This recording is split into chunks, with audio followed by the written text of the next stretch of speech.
My stepbrother stalked me. He lied about me. He tormented me for months.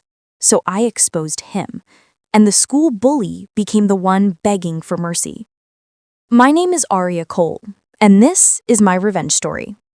When I was 17, my life became a battleground I didn't ask for. It started the day my mother remarried and dragged me into a house that looked perfect from the outside. White pillars, glass balconies, a manicured lawn, but felt like a prison the moment the gate closed behind us. My new stepfamily was wealthy in the kind of cold, disconnected way that made you wonder if their money was earned or stolen. My stepfather, Victor Hale, was a high-profile corporate consultant, the kind of man whose handshake felt like ice. His son, Logan, was a year older than me, handsome, charming, and rotten in the core where conscience should have been. And from day one, he hated me, not because I did anything wrong, but because I existed. He didn't want me in his house, in his school, or in his world. I was a threat, not to his safety, not to his comfort, but to something much more fragile: his ego. His mother had died years earlier, and when my mom married Victor, Logan interpreted it as betrayal from everyone, from his dad, from life, from me, someone he'd never spoken more than 2 sentences to. The first week in that house, he barely looked at me. The second week, he started mocking me at dinner. By the third week, he figured out how to ruin me without ever lifting a finger. It started with whispers at school, then rumors, then full-on lies. People I had never spoken to would look at me like I dragged dirt behind me. Some believed I was using my mom's marriage to climb socially. Others thought I was obsessed with Logan, and one disgusting rumor claimed I was secretly in love with him. Logan never denied any of it. He smirked when people asked him questions. He shrugged like he didn't mind the attention. He watched me crumble like it was entertainment. One night, I heard him outside my room laughing with friends on a video call. "Yeah, she's pathetic," he said carelessly. "She's living in my house. She thinks we're family. God, she's clueless." The laughter that followed stabbed me harder than any words. But none of this compared to what happened a month later. My backpack went missing from my locker during gym. I wasn't worried at first, maybe I'd left it somewhere else. But when I finally found it, all my assignments were gone, and replaced with something horrifying. Printed photos of me, taken without my knowledge, in my room, in the hallway, at my desk, sleeping. Sweat broke across my skin. My stomach twisted, my vision blurred. Someone was watching me. Someone had been entering my room. Someone had been taking photos for weeks. Under the pile of photos was a note in jagged handwriting. "Stay in your place." I knew immediately who had done it. Logan. But when I confronted him, he laughed in my face. "You're insane," he said. "Why would I waste time watching you? You're not that interesting." He had practiced that tone. Calm, amused, dismissive. It made me doubt myself for a second. Maybe someone else did this. Maybe... No. The handwriting, the cruelty, the access to my room, it was him. But telling my mom didn't help. She was blinded by love for Victor. And Victor believed every word Logan said. Logan would never do something like this. Stop making up stories. The only thing worse than not being believed is being blamed. That night, anger swallowed my fear whole. Logan thought he could scare me into silence, into leaving, into breaking. He didn't know who he was dealing with. Because 2 days later, I found his secret. It happened by accident. Victor asked me to get a document from his home office while he was on a call. I opened the wrong drawer, Logan's folder instead of Victor's, and something slipped out. A USB drive. A small one, black, unlabeled. I should have put it back. I should have walked away. But something inside me whispered, "Look." I plugged it into my laptop. At first, it seemed empty. Then I opened a hidden folder. My blood ran cold. Videos. Dozens of them. Not of me, of Logan. Breaking into lockers, stealing tests, selling answers, blackmailing students, threatening a teacher, and worst of all, a video of him pushing a smaller student against a wall and whispering something so harsh the kid burst into tears. Logan wasn't just cruel. He was dangerous, and he kept proof.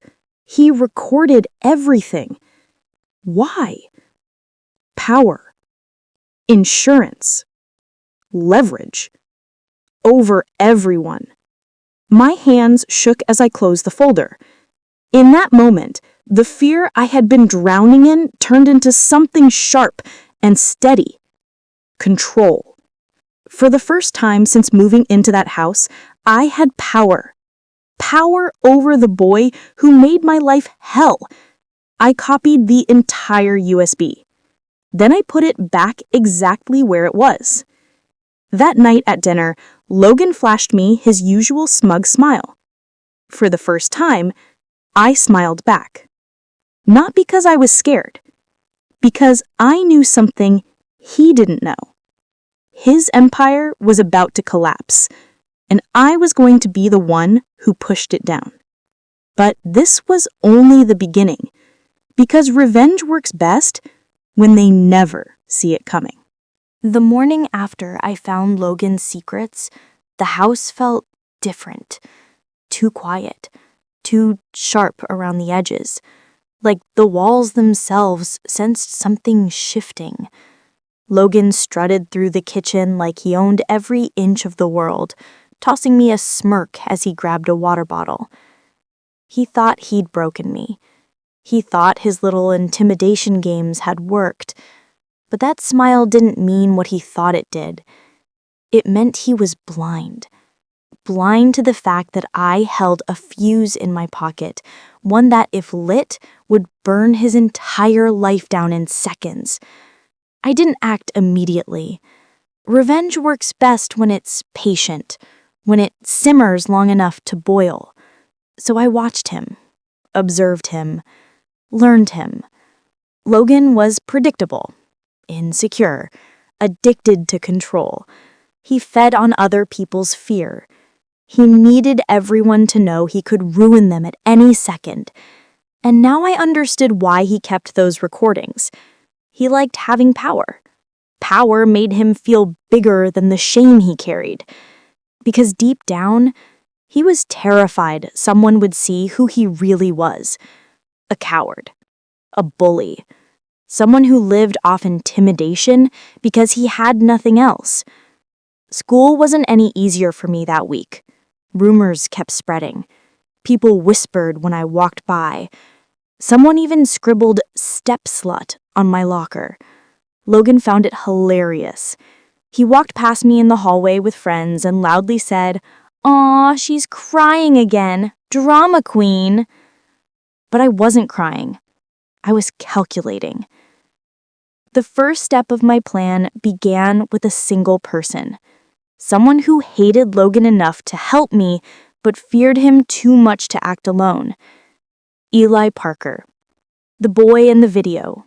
The one Logan pushed against the wall, threatening him until he was shaking and crying.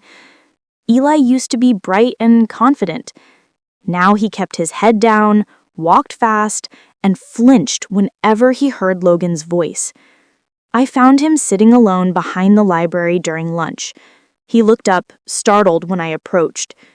"Eli, I need to talk to you." He shook his head. "If this is about Logan, I don't want trouble." "I know, but you're already in trouble because of him. We all are." Silence. I sat next to him and showed him one screenshot from the video of Logan shoving him. His face drained of color. "Where did you get this?" I said, "Doesn't matter. What matters is we can use it. You don't have to be scared anymore." His hands trembled. "He'll destroy me." "No," I whispered. "We'll destroy him." first. Something changed in Eli's eyes, fear shifting into something like hope. That was step 1. Step 2 required something harder, getting Logan to trust me, or at least think I was falling apart. So at home, I started acting defeated, avoiding eye contact, eating in silence, walking past him with my shoulders tight and my head down. Logan enjoyed every second. He smirked at me constantly, threw little jobs like, "You look tired. Trouble sleeping? Careful, Arya. Don't break into tears again. Some people just aren't cut out for this house." He needed to believe he had won. And he did. By the end of the week, he barely looked at me anymore. To him, I was background noise, a conquered enemy, someone too weak to ever stand up again. Exactly what I wanted. But step 3 was where everything shifted. I needed Logan to slip up, to make a mistake, to give me something bigger, more dangerous than the USB. And I didn't have to wait long. Saturday night, Victor hosted a small business gathering at the house. Important people, politicians, corporate partners, men in expensive suits, women dripping in diamonds. Logan strutted around like royalty, showing off the house, the cars, the pool, acting like he owned all of it.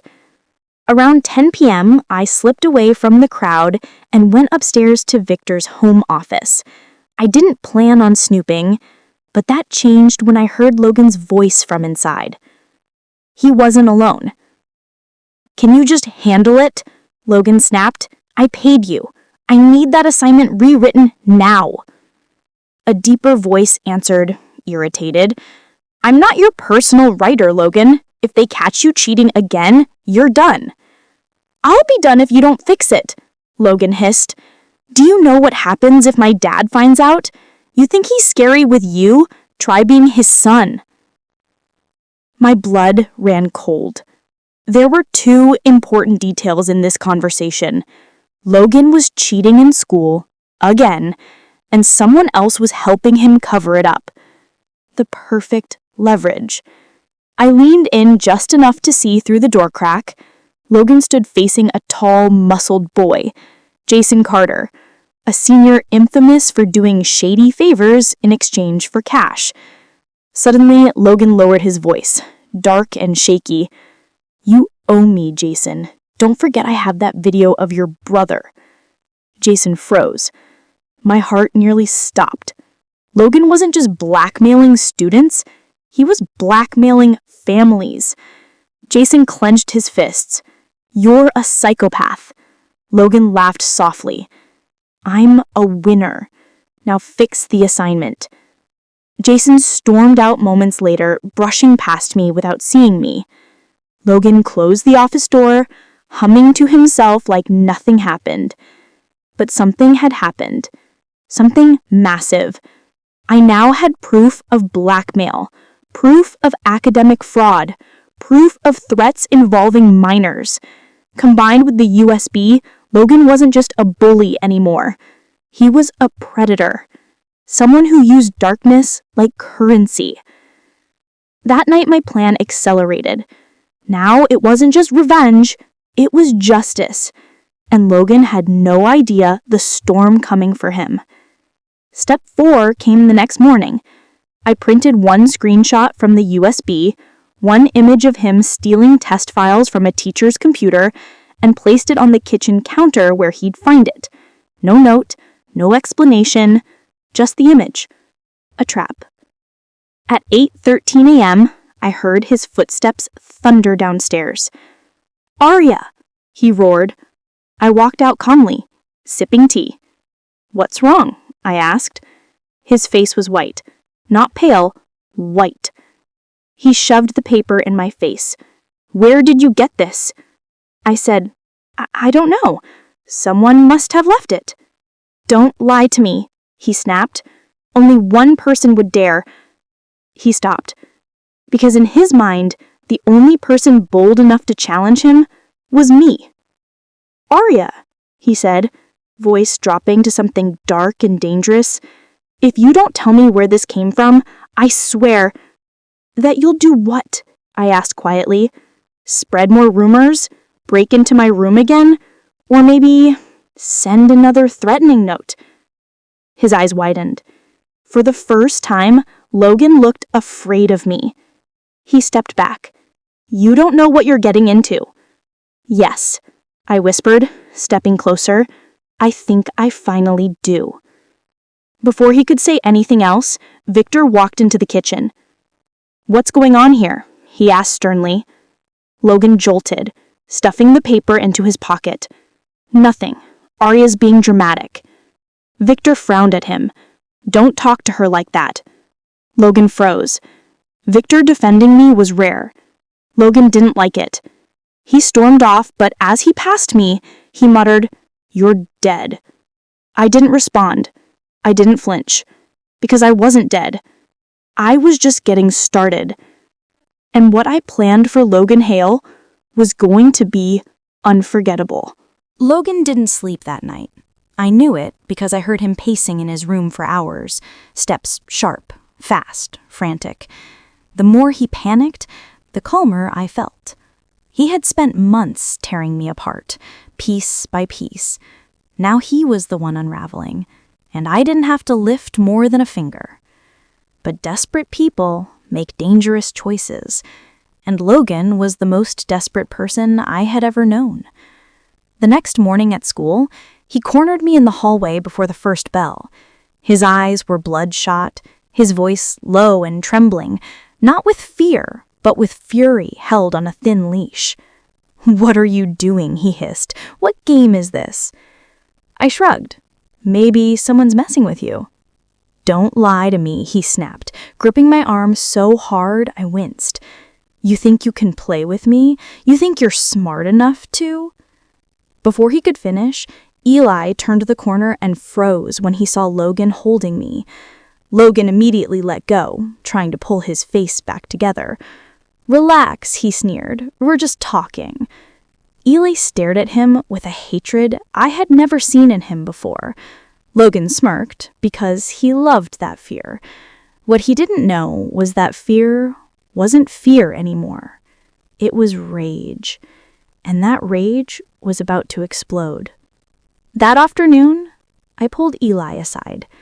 We sat on the bleachers behind the gym, cold metal beneath us, the field empty and quiet.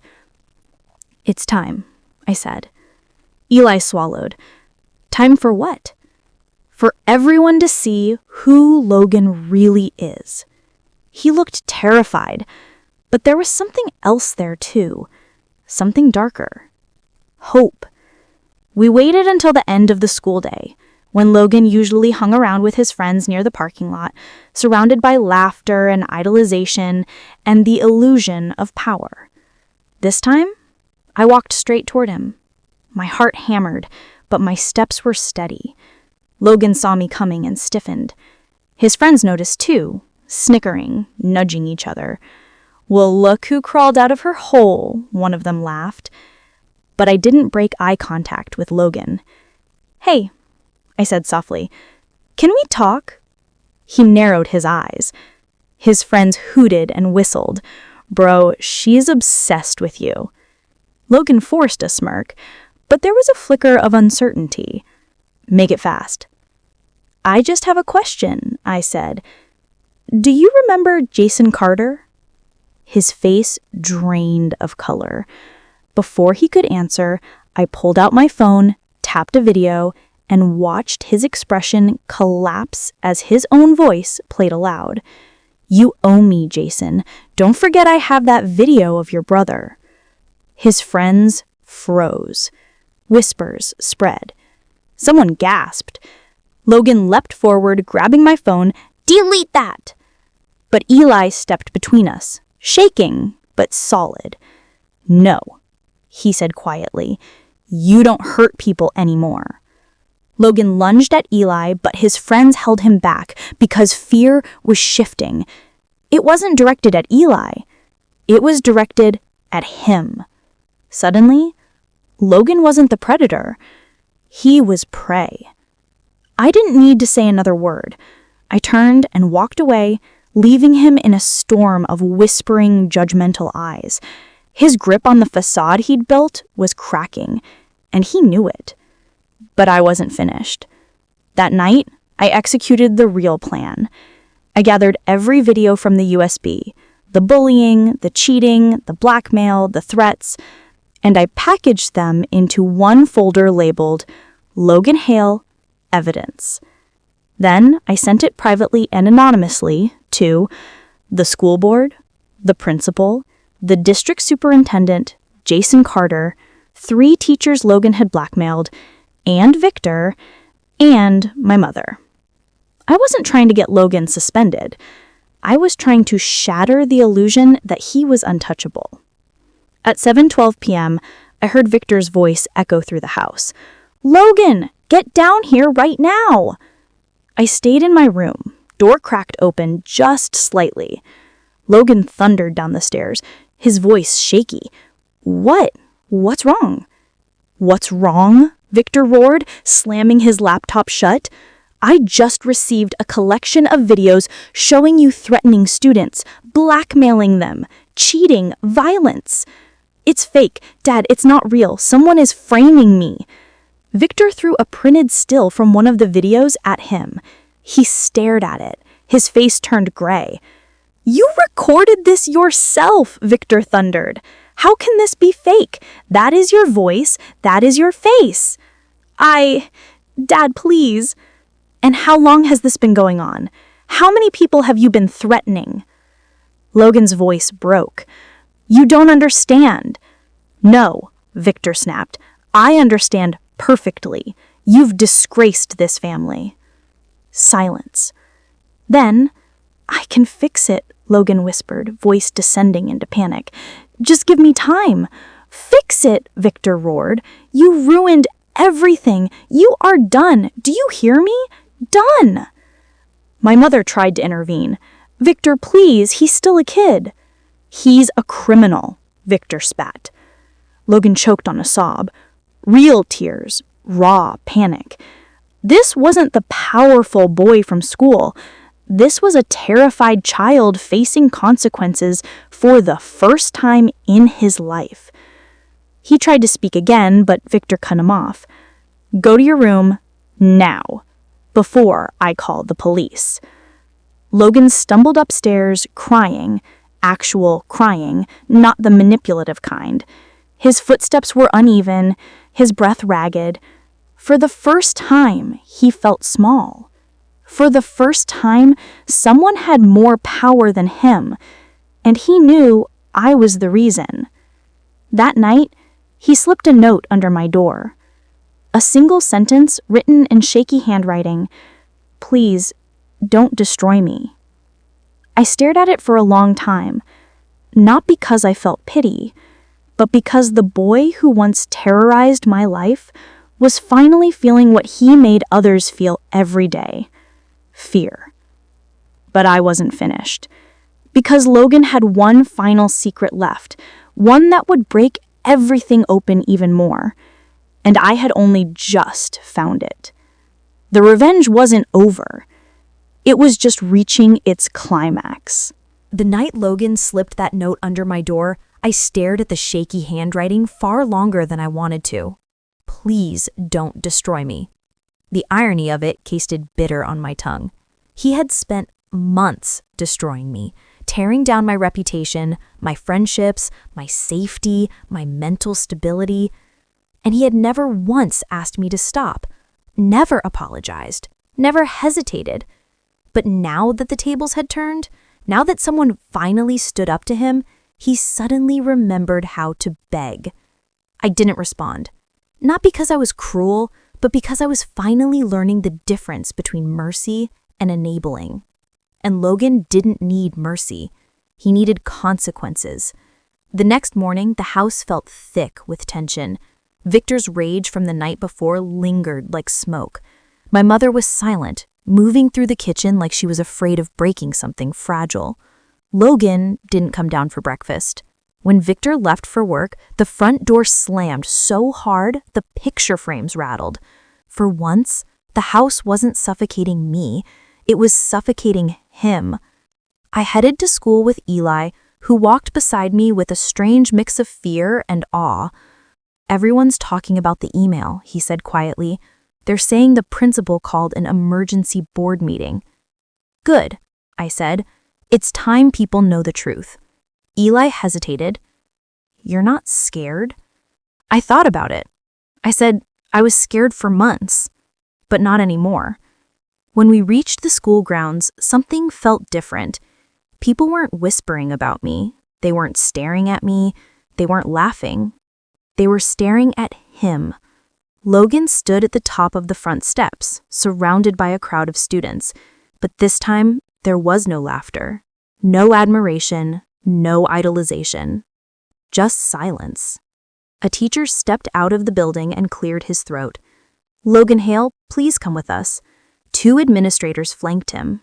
Logan's face went pale as chalk. He tried to force a smirk, to pretend he wasn't shaking, but when he caught the eyes of the students around him, all he saw was disgust, disbelief, and something he had never seen pointed at him before: powerlessness. The administrators led him inside. The crowd broke into whispers immediately. I heard he blackmailed like 5 people. My sister said he broke into the teacher's computer. He threatened Jason's brother. They have videos, actual videos. And then the words that hit me like a quiet victory bell. He deserves everything coming to him. For the first time ever since entering that school, people weren't looking at me like prey. They were looking at me like someone who survived. The school day passed like a blur of emails, announcements, and shocked whispers. Logan didn't return to class. By the end of the day, rumors spread that he'd been suspended pending an official investigation. The same afternoon, I overheard teachers saying parents were demanding answers. The board was meeting with the superintendent. Lawyers were getting involved. Logan's empire wasn't just cracking. It was collapsing. When I got home, Victor's car was already in the driveway. My mother sat in the living room, her eyes red from crying. Victor paced the floor, his hands clasped behind his back like a general preparing for war. He looked up when I entered. "Aria," he said, voice strained, "we need to talk." I froze. My mother looked at me with worry, but Victor's expression, it wasn't anger. It was guilt. "He told me everything," he said. I waited, silent. "He told me what he did to you. The rumors, the photos, the threats, the note, the videos, all of it." My breath hitched. "He admitted it?" I asked quietly. Victor nodded, shoulders sinking. He broke down completely. He said he didn't know why he did it. He said he hated seeing me move on. He said he couldn't stand feeling replaced. My throat tightened. Logan's mother was gone. My mom married Victor. Maybe in Logan's twisted mind, I represented a threat, a reminder that life moved on without asking permission. But he still chose cruelty, I said. He still chose to ruin me. Victor didn't argue. "I know, and I'm not making excuses for him." He paused, looking older than I'd ever seen him. "I failed you," he said. "I failed my son. I let grief and work blind me to what was happening under my own roof." For a split second, the icy wall Victor always carried cracked. I saw the regret beneath it, the shame. "He's being transferred," Victor said finally, "to a therapeutic boarding school, away from this environment, away from pushing people, away from everything he used as a weapon." My breath caught. Logan wasn't just suspended, he was being sent away. For the first time ever, Logan Hale was facing accountability. "Aria," my mother whispered softly, "are you okay with this?" I didn't answer immediately. I thought about the backpack photos, the mocking whispers at school, the scribbles on my locker, the fear in Eli's voice, the panic in Jason's eyes, the note under my door. I thought about the girl I'd been before moving into this house, quiet, timid, desperate to not be noticed. And then the girl I had become, steady, resilient, fearless. Finally, I said, "It's what he needs and it's what he earned." Victor nodded. That night, Logan knocked on my bedroom door a final time. His eyes were swollen, his shoulders drooped, his voice small. "I'm leaving tomorrow," he said. I said nothing. He swallowed hard. "I'm sorry, Arya, for everything." I looked at him for a long time. Not the bully, not the monster, not the boy who tormented me, but a broken person who finally saw himself clearly. "I don't hate you," I said softly, "but I won't forget." He nodded, tears slipping down his face. He walked away quietly, and for the first time, the house felt peaceful. When he left the next morning, there was no dramatic goodbye, no scene, no tension. He just stepped into the car with a duffel bag and drove away with Victor. The silence he left behind wasn't heavy, it was healing. Weeks passed. A new calm settled over my life. The rumors at school stopped. People apologized. Real apologies, not the empty kind. I made new friends. Eli became one of my closest allies. I rebuilt myself. Stronger, steadier, freer. One evening, I went outside to sit on the back porch. The air was cool, the sun dipping behind the trees. My mom joined me with 2 mugs of tea. She said, "You've grown so much. You didn't deserve what happened to you, but you handled it with more strength than I ever imagined." I said maybe, but I didn't handle it alone. And it was true. Eli, Jason, my mother, even Victor in the end. Revenge had started as fire, consuming, furious, blinding. But justice was light, and once it shined, nothing could hide from it. Logan Hale thought he could break me, but all he did was forge me into someone he could never defeat. Someone who knew her worth, her voice, her strength. Sometimes revenge isn't about hurting someone back. Sometimes it's about rebuilding the life they tried to destroy and watching them face the wreckage they created on their own. And that's exactly what I did.